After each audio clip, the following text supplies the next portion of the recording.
Hello everyone, welcome back. मैं हूं गौरव काबरा और एक बार फिर से आप सबका बहुत बहुत स्वागत है हमारे यूट्यूब चैनल पे। CFA लेवल 1 के समरी नोट्स हम लोग बना रहे हैं, साथ साथ में वीडियोस शूट कर रहे हैं आप सभी के लिए, सो दैट आप CFA लेवल 1 की प्रिपरेशंस के लिए एकदम रफ एंड टफ प्रिपरेशन कर लो एंड कम से कम समय में आप ज़्यादा से ज़्यादा रिवाइज कर पाओ। सो ये वीडियोस एज यूजुअल आपका कम से कम समय में ज़्यादा से ज़्यादा वैल्यू आपको प्रोवाइड करेगा। And today we are going to cover another reading from economics, नाम है the firm and market structures. This is a very very important reading. Simple है और आपने मेरे ख्याल से काफी बार पहले पढ़ा हुआ होगा, बट फिर भी there are many areas which we have to touch, तो वो हम लोग फटाफट टच करेंगे। एक छोटा सा डिस्क्लेमर मैं दे देता हूं। डिस्क्लेमर क्या, एक्चुअली अनाउंसमेंट है दैट हमारे चैनल पे और भी कई सारे समरी वीडियोस हैं जो आपकी मदद कर सकते हैं। If you want to get an access to दो समरी वीडियोस, आपको कुछ नहीं करना, बस चैनल को सब्सक्राइब करना है so that you get access to all the videos और आप आराम से सारे वीडियोस देख करके अपने एग्जाम की तैयारी अच्छे से कर पाएं। So let's get started with our reading today. And अभी जो हम लोगों को पढ़ना है वो है परफेक्ट कंपटीशन के बारे में।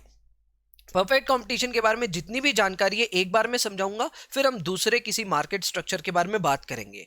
तो पहला जो यहाँ पे बात है वो है कैरेक्टरिस्टिक्स, और कैरेक्टरिस्टिक्स बहुत सिंपल है। एक परफेक्ट कंपटीशन होता है जहां पे large number of buyers and large number of sellers होते हैं, यानी कि बहुत जन बेचने वाले हैं और बहुत जन खरीदने वाले हैं। प्रोडक्ट सारे आइडेंटिकल होते हैं। अब यहाँ पे प्लीज ध्यान दीजिएगा, I have not said similar, मैंने यहाँ बोला आइडेंटिकल, यानी कि प्रोडक्ट सबके एक जैसे ही होंगे। Just like Bisleri bottles. अब आप बिस्लरी का अगर पानी आप कहीं से लेना चाहते हो तो आप कोई भी दुकान से लो, आपके लिए कोई फर्क नहीं पड़ता, सारी दुकानों पे एक जैसी बॉटल्स हैं, सारी दुकानों पे एक ही प्राइस है। This is known as perfect competition. ऐसा कभी नहीं होता कि हम बिस्लरी की बॉटल लेने भी कोई एक पर्टिकुलर शॉप में ही जाएं कि नहीं नहीं ये बगल वाले में नहीं, हम दूर वाले से लेंगे।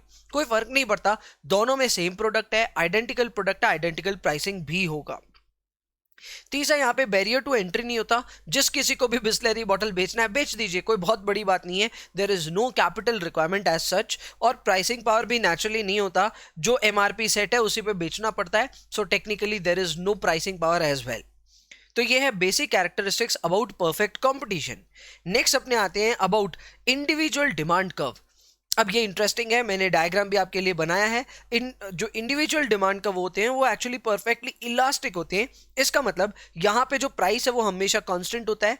These individual firms are believe to be price takers not price makers, यानी कि जो भी मार्केट में प्राइस सेट हो जाएगा इनको उसी प्राइस पे अपनी प्रोडक्ट को बेचना होगा। इसीलिए इनकी जो डिमांड कर्व है वो परफेक्टली इलास्टिक या फिर आपको देखने को मिलती है हॉरिजॉन्टल शेप्ड। इसके अलावा मार्केट डिमांड और सप्लाई कर्व में कुछ भी अंतर नहीं है। जिस तरह डिमांड कर्व डाउनवर्ड स्लोपिंग होती है उस तरह इधर भी market demand curve downward sloping है, और जिस तरह सप्लाई कर्व अपवर्ड स्लोपिंग होती है उस तरह यहां पे भी आपको एक अपवर्ड स्लोपिंग कर्व देखने को मिल रही है। Next up is equilibrium condition. तो सर ये है इसकी equilibrium condition, P is equal to AR is equal to MR is equal to MC। वैसे इक्विलिब्रियम कंडीशन तो होती है सिर्फ MR is equal to MC, but just because here P is equal to AR is equal to MR, तो ऐसी लंबी चौड़ी equilibrium condition हम लोग लिख सकते हैं। बट अगर आप याद करना चाहते हैं तो प्लीज ये वाली कंडीशन याद रख लीजिए, बिकॉज ये बाद बाकी मार्केट स्ट्रक्चर्स की भी इक्विलिब्रियम कंडीशन यही है, ठीक है। So remember this. अब आते हैं हम शॉर्ट रन और लॉन्ग रन इक्विलिब्रियम की बात करने में। देखिए, शॉर्ट रन में जो परफेक्ट कंपटीशन वाले फर्म होते हैं वो कोई भी तरह की प्रॉफिट्स रिपोर्ट कर सकते हैं। It can be economic profit, it can be normal profit, it can be economic loss. वहीं पे लॉन्ग रन में सबको सिर्फ नॉर्मल प्रॉफिट होता है। उसका कारण क्या है? उसका कारण ये है कि यहाँ पे ये वाली कंडीशन मैच होती है, और ये वाली कंडीशन बेसिकली आपको बताती है दैट लॉन्ग रन में आप अपने एवरेज कॉस्ट कर्व के मिनिमम लेवल पे ऑपरेट करोगे, और इसी लेवल पे ऑपरेट करने की वजह से आप सिर्फ नॉर्मल प्रॉफिट ही कमा पाओगे। Got the point? सो ये कंडीशन काफी ज्यादा क्रूशियल है, और ये इंफॉर्मेशन भी बहुत क्रूशियल है दैट लॉन्ग रन में सारे के सारे firms in perfect competition will be earning normal profits only. Got the point? So this is about perfect competition as of now. चलो आगे बढ़ते हैं, मोनोपोली के बारे में बात करते हैं, और मोनोपोली के एक एक करके कैरेक्टरिस्टिक्स पहले पकड़ते हैं। मोनोपोली के जो कैरेक्टरिस्टिक्स है उसमें सबसे पहले मोनोपोली में एक सिंगल सेलर होता है। There is only one single seller, ये एक खास बात है। दूसरा, यहाँ पे कोई भी क्लोज सब्सटीट्यूट्स नहीं है, ठीक है। There are no close substitutes. जो मोनोपोलिस्ट है वो जो बेचता है उसको सबको लेना होगा, और ज्यादा ऑप्शंस आपके पास में नहीं है। आई थिंक इसके केस में माइट भी टाटा सॉल्ट एक एग्जांपल हम ले सकते हैं, ठीक है। टाटा केमिकल्स बोल करके एक कंपनी है जो टाटा सॉल्ट बनाती है, एंड इसको देश का नमक ऐसे ही नहीं कहते। I see very very less competition for Tata salt. तो ऐसे में टाटा सॉल्ट अपने प्रोडक्ट के लिए कोई खास क्लोज सब्स्टिट्यूट देखता भी नहीं, और वो सिंगल सेलर माना जा सकता है, क्लोज टू मोनोपोली तो है ही। नेक्स्ट नंबर इज, अच्छा टाटा सॉल्ट आपको अगर पसंद नहीं आया तो पिडलाइट का एग्जांपल हम ले सकते हैं। पिडलाइट फेविकॉल बनाता है, और फेविकॉल का भी कोई खास कंपटीशन मार्केट में अवेलेबल नहीं है। Okay, now why do they enjoy competition और कंपटीशन फ्री जोन? बिकॉज यहाँ पे बैरियर टू एंट्री बहुत हाई है, हर कोई यहाँ पे आ करके प्रोडक्शन नहीं कर सकता जो ये प्रोड्यूस कर रहे हैं, प्राइमरीली बिकॉज ये बहुत सस्ते में कर रहे हैं। जैसे एग्जांपल के तौर पे अगर मैं टाटा सॉल्ट की एग्जांपल बताऊं, तो टाटा सॉल्ट जितने में आपको 1 kg सॉल्ट देगा, उतने में अगर कोई नया एंट्रेंट आएगा तो वो प्रोड्यूस भी नहीं कर पाएगा। इस वजह से कोई भी नए फर्म को एंट्री नहीं मिलती सॉल्ट मार्केट में, and that is why Tata salt enjoys the monopoly. And इसकी वजह से इनको कंसिडरेबल परचेजिंग पावर मिल भी सकती है, बट इसमें भी कंडीशंस अटैच्ड है। प्राइसिंग पावर जो होती है वो एक्चुअली डिपेंड करती है कि गवर्नमेंट किस तरह से रेगुलेट कर रही है आपकी इंडस्ट्री को। सो अगर गवर्नमेंट बहुत बुरी तरह रेगुलेशंस में आ जाए तो फिर ये परचेसिंग पावर लिमिटेड भी हो सकती है। Okay, demand in monopoly market की अगर मैं बात करूं, तो यहां पे सबसे इंपॉर्टेंट बात यह है कि यहां जो आपका डिमांड कर्व होता है और जो आपका एवरेज रेवेन्यू कर्व होता है वो कोइंसाइड करते हैं, यानी कि दोनों के दोनों सेम होते हैं। लेकिन आपका जो मार्जिनल रेवेन्यू कर्व है वो उसका स्लोप आपके डिमांड कर्व की स्लोप से 2 गुना होता है, यानी कि यहां पे जो आपको स्लोप देखने को मिलेगा उससे मार्जिनल रेवेन्यू का स्लोप 2x टाइम्स आपको देखने को मिलेगा। दोनों के जो इंटरसेप्ट लेवल्स हैं वो कॉमन होंगे, लेकिन MR will touch in the halfway as compared to where AR will touch. Got the point? So this is the overall interpretation of the curves in case of monopoly market. Supply curve की अगर हम बात करें तो यहाँ पे कोई भी well defined supply curve नहीं होती, just because हमें पता नहीं कि monopolist किस प्राइस पे कितनी क्वांटिटी सप्लाई करना चाहेगा। We cannot derive a supply curve for the entire market, and इस वजह से जो प्राइस की इक्विलिब्रियम है वो सिर्फ डिमांड कर्व से ही पता लगानी पड़ती है, not through intersection of demand and supply. This is an important point, please याद रखिएगा इसको, ठीक है। दूसरा यहाँ पे ये बोला है that supply curve has no role in price determination. जो मैंने बात बोली ये वही बात है, दैट अगर आपको प्राइस का पता लगाना है तो आपको सिर्फ डिमांड कर्व को देखना होगा, सप्लाई कर्व के इंटरेक्शन का वेट नहीं करना होगा, बिकॉज सप्लाई कर्व डिफाइंड यहाँ पे है ही नहीं। सो प्राइस डिटर्मिनेशन में सप्लाई कर्व का कोई रोल नहीं है। Finally equilibrium condition MR is equal to MC, मेरे ख्याल से आप सभी को ये याद है और आपने रटा हुआ है। आगे बढ़ते हैं, टाइप्स ऑफ रेगुलेशंस की बात करते हैं, इंपॉर्टेंट है। 2 तरह की रेगुलेशंस देखने को मिलती हैं, उसमें एफिशिएंट रेगुलेशन पहली है, जिसमें government will try to force a monopolist to find an equilibrium at this level where P is equal to MC is equal to MR। लेकिन मैं आपको बता दूं कि इस लेवल पे मोनोपोलिस्ट ऑपरेट शायद ना करना चाहे, क्योंकि यहां पे मोनोपोलिस्ट को एक इकोनॉमिक लॉस होगा, एंड नेचुरली एक मोनोपोलिस्ट लॉस खाने तो बैठा नहीं है। So why would a monopolist actually operate? तो यहां पे एक्चुअली गवर्नमेंट को उनको सब्सिडी देनी पड़ जाएगी। इसका मतलब एक मोनोपोलिस्ट को फोर्स किया जाएगा कि सर आप अपना प्राइस जो है वो अपने मार्जिनल कॉस्ट और मार्जिनल रेवेन्यू के बराबर ही रखो, इसके बदले आपका जो लॉस हो रहा है उस लॉस की भरपाई गवर्नमेंट करेगी by way of providing them a subsidy. Got the point? तो इस तरह से एफिशिएंट रेगुलेशन ये हो सकती है कामयाब, बट ऑब्वियसली हर गवर्नमेंट के पास इतना पैसा नहीं होता कि वो सब्सिडी दे सके हर मोनोपोलिस्ट को। So other types of regulations are also in practice, जहां पे P is equal to AC establish कर दिया जाता है, and monopolist firms are regulated in such a manner कि वो लोग नॉर्मल प्रॉफिट से ज्यादा कुछ भी नहीं बना पाए इन the long run, and that is the other type of regulation that the regulators actually put on the monopoly market. तो ये भी अपना एकदम सिंपल है सर, एंड आई होप आपको ये भी समझ में आया। Okay, next up is first degree of price discrimination. Sir first degree price discrimination is the perfect price discrimination, जिसमें आप हर एक कंज्यूमर से एग्जैक्टली उतने ही रुपए लेंगे जितना वो सोच रहा है, जितना वो देना चाहता है, यानी कि उनके मन की बात पकड़ लेंगे और जितना वो देना चाहते हैं उतना दे देंगे। वैसे इसको अगर हम हिंदी में या मे भी मारवाड़ी में एक कहावत है कि मुंडा देख करके टिक्का काट देना, ठीक है, ऐसे तो बोलते हैं मुंह देख करके टिक्को काट दियो। इसका मतलब बेसिकली ये होता है दैट आप किसी का भी सूरत देख करके टिक्का निकालेंगे उसके कि भाई दक्षिणा जितनी भी आप देना चाहो दे दो मुझे। सो बेसिकली ये एक ऐसा फ्रेज है जो आपको बताता है कि भाई पंडित जी जो होते हैं ना, उनको पता रहता है कि किसकी जी हुजूरी करनी है और किसकी नहीं करनी, और जो ज़्यादा बड़ा लिफाफा देगा उसको थोड़ा ज़्यादा मनवार करके उसकी ज़्यादा थोड़ी पूजा बढ़िया तरीके से करवा करके वो पैसे लेंगे। So that is how we do it. And यही चीज़ यहाँ पे मोनोपोलिस्ट के लिए भी बोला गया है। मोनोपोलिस्ट जो हैं वो कैप्चर कर लेते हैं कंज्यूमर का सारा surplus. Extremely I would say important point. इसके अलावा जो आपका demand cover, marginal revenue cover वो सेम हो जाता है इस केस में।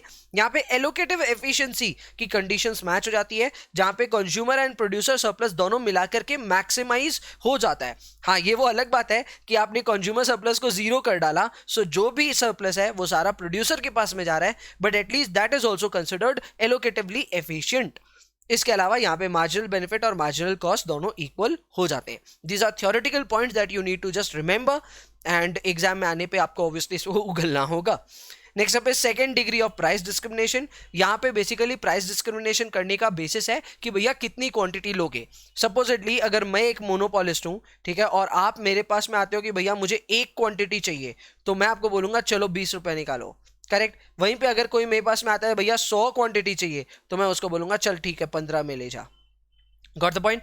तो यहाँ पे प्राइस डिस्क्रिमिनेशन ऑब्वियसली हो रहा है। एक से मैंने 20 रुपए ले लिए, एक से मैंने 15 ले लिए, but this discrimination is happening on the basis of orders given. तो यहाँ पे क्वांटिटी कितनी दी जा रही है उसके हिसाब से यहाँ पे प्राइस वेरी करता है। This is known as second degree of price discrimination. Then we have the third degree of price discrimination, जिसमें बेसिकली हम एरिया वाइज अपने प्राइसेस को रखते हैं, ज्योग्राफिकल एरिया के हिसाब से प्राइसेस को रखते हैं, एंड जहां हम ज्यादा चार्ज कर सकते हैं वहां हम ज्यादा चार्ज करते हैं, जहां कम वहां कम। जैसे एग्जांपल मैं आपको देता हूं, मैं वेस्ट बंगाल में रहता हूं, तो यहां से नॉर्थ ईस्ट काफी करीब है। सो यहां पे जितनी भी ब्रेड्स आती है ना, उन ब्रेड्स पे मैंने देखा है वेस्ट बंगाल के लिए अलग रेट रहती है, सपोज करो 24 लिखी हुई रहती है, एंड नॉर्थ ईस्ट के लिए लिखी हुई रहती है 26। इसका मतलब ये है that bread company is basically acting as a price discriminator, जो third degree price discrimination practice कर रहा है। वो नॉर्थ ईस्ट से 26 ले रहा है क्योंकि उनको पता है नॉर्थ ईस्ट में ज्यादा ब्रेड मैन्युफैक्चरर्स नहीं है, ज्यादा कॉम्पिटिशन नहीं है, तो हम वहां ज्यादा चार्ज करेंगे। एंड वेस्ट बंगाल से 24 इसलिए ले रहा है क्योंकि उनको पता है यहाँ पे काफी कॉम्पिटिशन है। सो बेसिकली इस तरह के डिस्क्रिमिनेशंस प्रैक्टिस होते हैं, रियल लाइफ में भी होते हैं, आपको बस देखने की जरूरत है। सो आई होप आपने ऐसे भी कभी एग्जांपल्स अपने आसपास में भी देखे होंगे। सो ये हो गया ज्योग्राफिकल एरिया के हिसाब से discrimination. Obviously this discrimination will lead to least benefits for the monopolist, लेकिन अगर वो उसके पास और कोई चारा नहीं है तो वो इस तरह की प्रैक्टिसेस को फॉलो अप ऑब्वियसली कर सकता है, इससे उनको ओवरऑल कुछ तो बेनिफिट मिलेगा ही। Okay, next up is monopolistic competition. Interesting है, मोनोपोलिस्टिक कंपटीशन में एक्चुअली ना there are few buyers and few sellers as well. ठीक है, फ्यू मतलब ज्यादा ही होते हैं actually, but they are all fighting on the level of marketing. Correct, ये सारे मार्केटिंग के लेवल पे ना फाइट कर रहे हैं आपस में। अब इसके एग्जांपल्स अगर आपको लेने हैं तो मेरे ख्याल से टूथपेस्ट एक अच्छी इंडस्ट्री है, क्योंकि मेरे ख्याल से आप सभी ने एड्स देखे हैं जिसमें रणवीर सिंह सुबह सुबह आकर के सबको एकदम फ्रेशन अप कर रहा है ब्रश करवा करके। सो टूथपेस्ट इंडस्ट्री ऐसी है जहाँ पे प्रियंका चोपड़ा आती है और एक सॉल्ट बेस्ड टूथपेस्ट सेल कर रही हैं। सो ये सारे जितने भी टूथपेस्ट अगर हम देखें तो देखा जाए तो सारे का काम हमें पता है एक जैसा है, सब में कोई बहुत ज़्यादा डिफरेंस नहीं है अगर हम इनकी यूसेज के हिसाब से बात करें तो। बट फिर भी सब लोग मार्केटिंग बहुत ज़्यादा करते हैं, बिकॉज दे नो कि यहाँ पे जो मार्केटिंग करेगा उसको लोग ज़्यादा याद रखेंगे and they would actually go on to buy their products. जैसे कि सबसे ज़्यादा एड्स मेरे हिसाब से टूथपेस्ट इंडस्ट्री में कोलगेट करता है, and that is why Colgate has the market share which is largest as well. Similarly उसके बाद में पेप्सोडेंट या फिर क्लोजअप जो भी ऐड करता है तो क्लोजअप या पेप्सोडेंट के मार्केट शेयर आपको देखने को मिलते हैं। So these are actually monopolistic competitions where there are good number of firms but there is a mixture of both competition as well as monopoly। अब पहली बात ये आती है कि यहाँ कंपटीशन आ ही क्यों रहा है। कंपटीशन इसलिए आ रहा है क्योंकि यहाँ पे क्लोज सब्सटीट्यूट्स अवेलेबल है।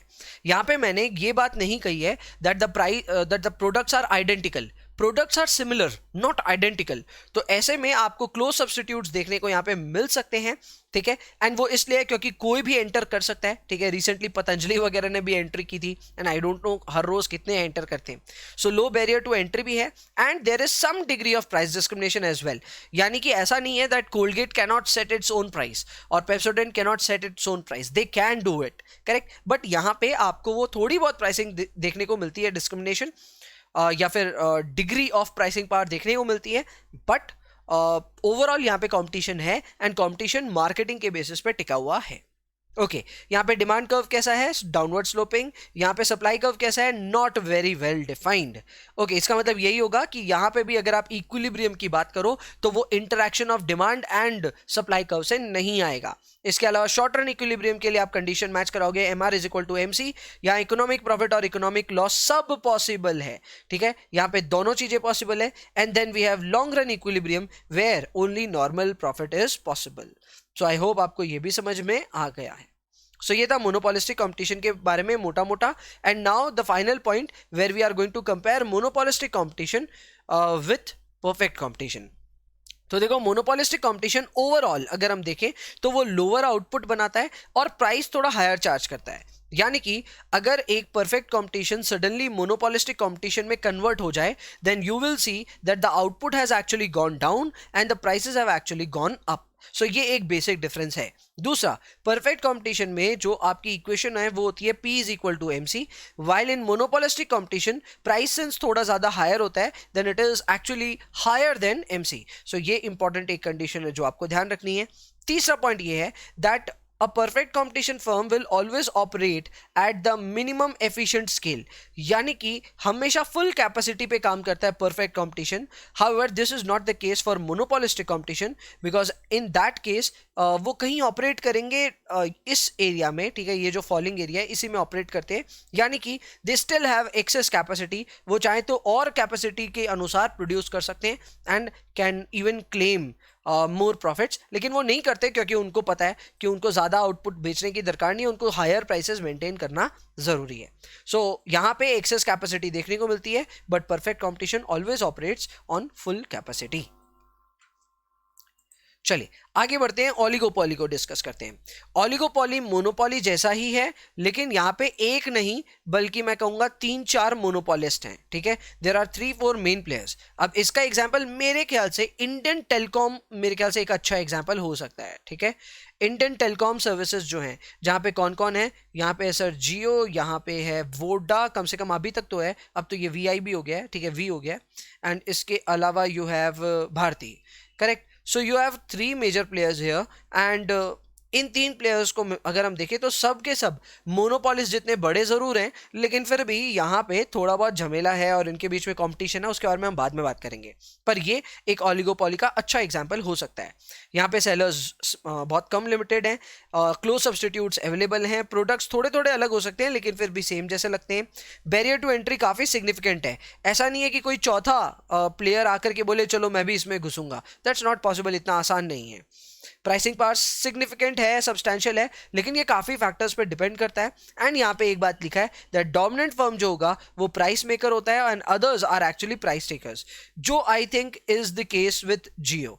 जियो इस इंडस्ट्री में एक डोमिनेंट फर्म है, तो जो जियो ने फेयर सेट किया है, वोडा और मैं कह सकता हूँ अपने एयरटेल, दोनों को वही सेट करना होता है, ठीक है, या उसके आसपास सेट करना होता है। ये मेजर केसेस में ऐसा होता है। सो यहाँ पे एक डोमिनेंट फर्म हो सकता है, और अगर कोई डोमिनेंट फर्म है तो वही प्राइस बनाएगा मार्केट में और बाद बाकी को बस वही प्राइस एक्सेप्ट करना होगा।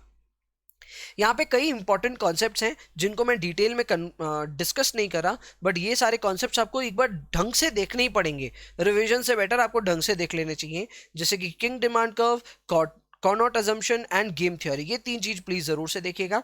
And there is one more model which is Stackelberg model, जिसे हम डोमिनेंट फर्म मॉडल बोलते हैं। ये मैं ऑलरेडी समझा चुका हूं कि डोमिनेंट फर्म जो है वो प्राइस मेकर की तरह बिहेव करेगा and others will behave as if they are price takers. Got the point? आगे बढ़ते हैं। Factors that improve the chances of successful collusion. सबसे पहले कोल्यूजन होता क्या है? कोल्यूजन होता है सब मिल बैठ करके जब चोरी चमारी करने लग जाए, उसे हम कहते हैं कोल्यूजन। मैं एग्जांपल दे रहा हूं। अब जैसे मान लो जियो, वोडाफोन, ठीक है, एंड एयरटेल सब मिल करके आपस में सेटिंग कर लें कि जो अभी 600 रुपीज के प्रीपेड पैक्स हैं, चलो उसको 1000 रुपीज कर देते हैं। क्लियर है? सब ने मिल करके सेटिंग कर ली, ठीक है। तो यहाँ पे जो रेगुलेटर्स भी है ना, वो भी इतना ट्राई है यहाँ पे रेगुलेटर, वो भी इतना रेगुलेट अगर नहीं करे तो ये एक्चुअल में ऐसा कर सकते हैं and the public might be compelled to pay this much. अब ये करने के लिए ऑब्वियसली सबको आपस में आ करके सुविचार करके ये डिसीजन लेना होगा। इसको हम कहते हैं कोल्यूशन, करेक्ट। बट काफी सारे फैक्टर्स पे डिपेंड करता है कि कोल्यूशन हो पाएगा कि नहीं। जैसे कि नंबर 1, फ्यू फर्म्स होने चाहिए। अगर बहुत ज्यादा फर्म्स होंगे तो आपस में सब मिल बैठ करके डिसीजन पे नहीं आ पाएंगे। नंबर 2, सबके सिमिलर प्रोडक्ट्स होने चाहिए, कॉस्ट स्ट्रक्चर सेम होना चाहिए, ऑर्डर साइज यहाँ पे स्मॉल होनी चाहिए and frequency of orders high होनी चाहिए एंड कंपटीशन लिमिटेड होना चाहिए, भले वो इंटरनल हो या फिर एक्सटर्नल इन द इंडस्ट्री। इसके अलावा सप्लाई एनालिसिस की अगर हम बात करें तो यहां पे भी देखिए सप्लाई फंक्शन जो है वो वेल डिफाइंड नहीं है, जिसका मतलब यही है कि इक्विलिब्रियम प्राइस सिर्फ डिमांड कर्व से ही निकल जाएगा।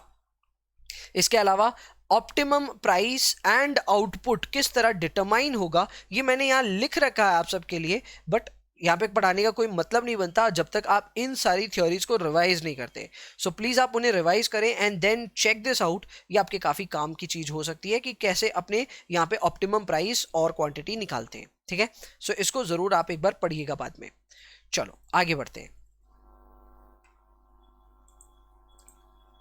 Okay, next factors affecting long run equilibrium. तो देखो, firms in oligopolies can make economic profits in the long run, ये पहली बात है। दूसरी बात, optimum pricing decisions must be made in the light of reactions of rivals. ये तो मैं बहुत देर से बोल रहा हूं, आपके राइवल्स किस तरह बिहेव करेंगे उसके हिसाब से ही आपको अपना प्राइसिंग डिसीजन यहां करना पड़ता है। This is happening in our Indian telecom industry. अगर आप क्लोजली फॉलो कर रहे हैं then you will find this out. इसके अलावा इनोवेशन जिसने किया वो सस्टेन्ड मार्केट लीडरशिप यहां पे पाएगा, यानी कि जो नई टेक्नोलॉजी के लेकर के आ गया उसको हमेशा के लिए लीडरशिप मिल जाएगी। दिस हैपेंड विद जियो, जिन्होंने 4G लॉन्च कर दी थी, क्लियर है, and that too at very cheap prices, and उस वजह से इनको एक मार्केट लीडरशिप यहां पे मिल गई थी। इसके अलावा यहाँ पे दो तरह के इंडिसेस हैं जिससे हम लोग ये पता लगा सकते हैं कि ये ऑलिगोपॉली में ओवरऑल या फिर मैं किसी भी इंडस्ट्री में ओवरऑल कंपटीशन कितना है या फिर मैं ओवरऑल मैं कह सकता हूँ कंसंट्रेशन कितना है, दैट्स द राइट वर्ड।